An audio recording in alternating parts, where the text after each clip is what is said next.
Today on Teuty's track analysis, we have the track of the day for June 9th, Wirewood by MellowJA and MattDTO.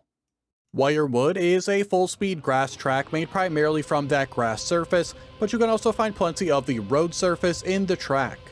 Wirewood also contains a couple of super turbo boosts at the immediate start of the track. And to end the track, there is only a single ring finish. There is a GPS on Wirewood, and its time of a 44.483 is nearly 6/10 faster than the author medal time. You can also find a speed check in the track, and I do not have a speed requirement for it because you can make the jump in a variety of different ways with a different amount of speed. And as far as difficulty goes, I would rate the track a 4 out of 10.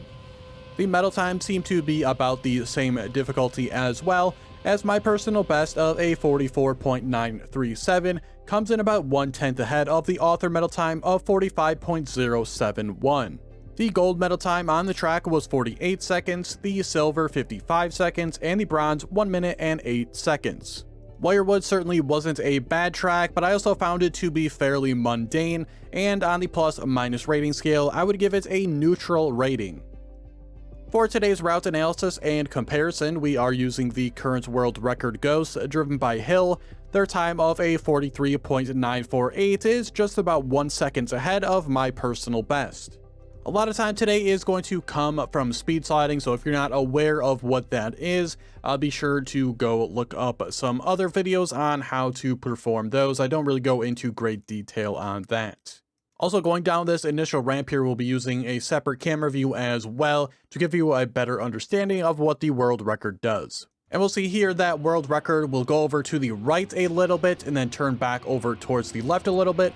And I believe this is because it gives them a better entrance to a speed slide here, but I can't 100% say that is certain.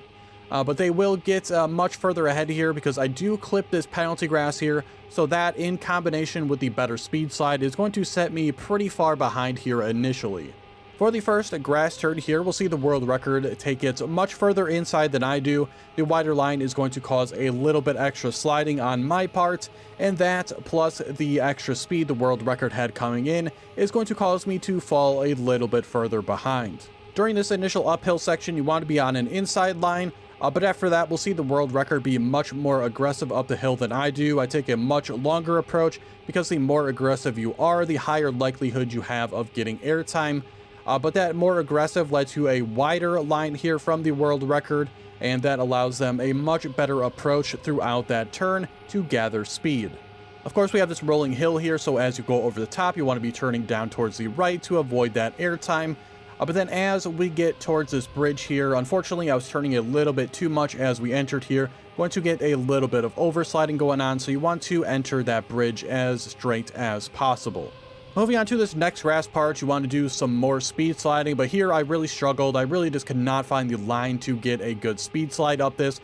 So initially I went for a little bit of wiggling to get a little bit extra speed, but overall my line here was not great. I end up going very wide here with the world record taking a full inside approach, and overall my line, again, just not all that great. And as we move on here, really just getting any speed slides you can with the correct approach is what you want to do, and that continues onto the road here. Initially I overslide a little bit, but then lock it in for a pretty decent speed slide. And as we move on here, we'll see a couple little extra speed slides, both going up this hill right here, and once we get towards the other side here, going back down, they'll get another small speed slide. As we approach the grass as well, you want to do a little bit more speed sliding here, turning towards the right, but as you are about to leave, you want to start turning towards the left. This will spin your car in mid-air and give you hopefully a clean landing and a good angle into this next corner. And that's pretty much it for the track. We're just going to continue up the hill here. You want to stay mostly on an inside line during this, because if you get too far up towards the top, you're at a higher likelihood of getting airtime. But then we just have a right-hand turn towards the finish. And that is going to do it for today's analysis. I hope you enjoyed. If you did, be sure to like the video and subscribe if you have not already. There are plenty of other track analysis videos already out on the channel, so be sure to check them out if you need any extra help on other track of the days. Also, if you're interested, there is a link to my Discord in the description below. Thanks so much for watching, and I'll see you guys on Monday for the next one.